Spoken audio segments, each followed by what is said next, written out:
then we move to her husband, starting again with an ancestor profile. So we've got a timeline for him. He only needed 3 pages because he died before he was 75. And then we have this family photo where I've written on top of it, naming everybody who is in this photo. The person in this chapter, this is him. And so this is a photo of his parents and his siblings, which I then broke down into these pages. Again, this needs to be filled out, and I never did that.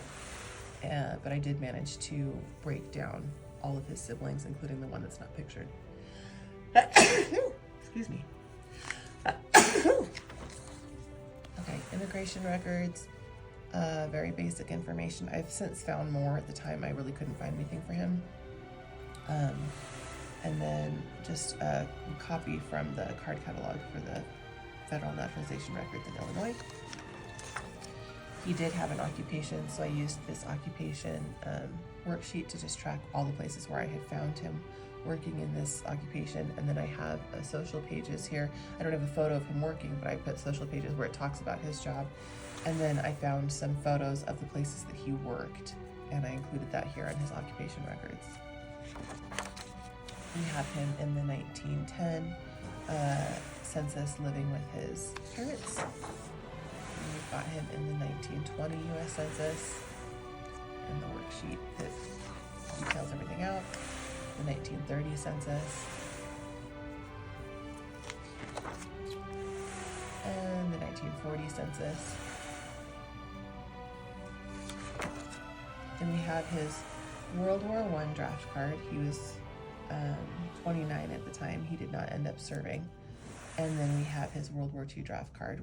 I think they call these like the old man draft cards because he was too old to be serving, but you can still find a draft card for him. And then we go into his death records with the picture of his headstone, basic information, and then just the short little blurb that appeared in the newspaper and a picture of him in the California Death Index.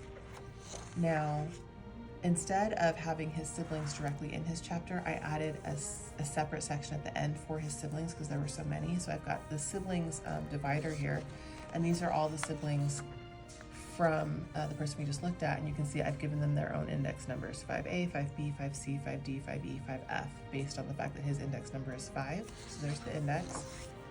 So we've got a sibling profile and a sibling page with random things on it. And then this is the family page for that same sibling and more information from the family of the sibling.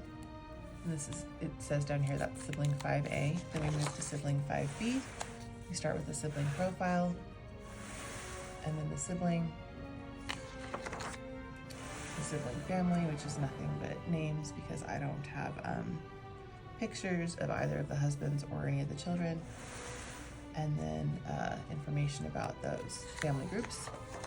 Then we go to 5C, this sibling, and a record for her certificate of death, information about her family, and photos from that family group.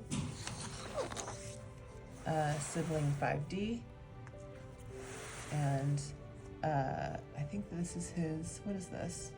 See, didn't even label what this is. That's bad genealogist.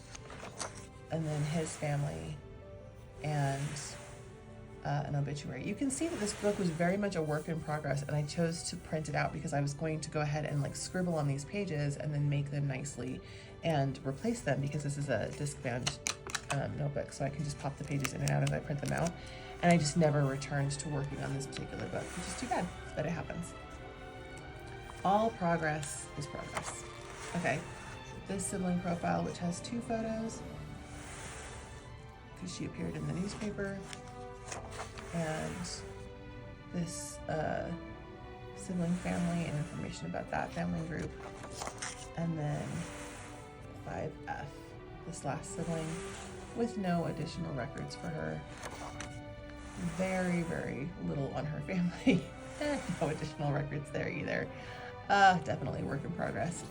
And after that, we move straight into the next ancestor.